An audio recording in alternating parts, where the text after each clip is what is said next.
Assalomu alaykum bo'liq do'stlari. Mana bugun biz Buxoroga keldik. Kecha va'da qilgandik, Buxoroga boramiz. Mana o'zimizning fermalarimiz, bizning fermalarimiz 2 gektar, 30 ta 40 ta ishchilar bilan ta'minlaymiz. Mana shuncha mollarimiz bor.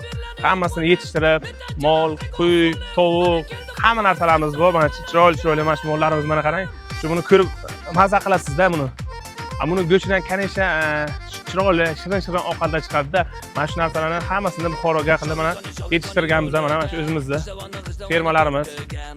Ko'pchilik nima uchun arzon deydi? Shu xalq duo qilsa, xalqning duosi bilan ota-onalarning duosi bilan shunchalik darajaga kelolmas. Sizlar padisha qilib turibsizlar.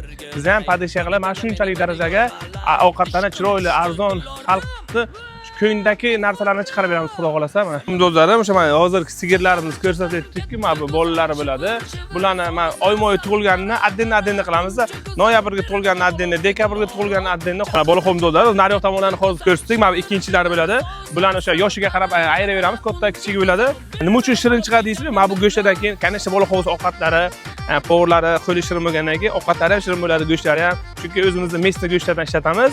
Biz mana shu o'zimizga tavsiya qilgan narsani sizlarga ham tavsiya qilamiz. Chiroyli kayfiyat, chiroyli xushxursand sizdan qolib, sizlar qanchalik ovqatlanib, duo qilib, faxrlanib kelsangiz, biz shunchalik xursand bo'lamiz. Yanada yangilik qilishdan to'xtamaymiz. Mana shu videoga bitta like bo'lsa, yaqin insonlarga yuborib qo'ying. Bola hovuz mana shu o'zining fermalari bor.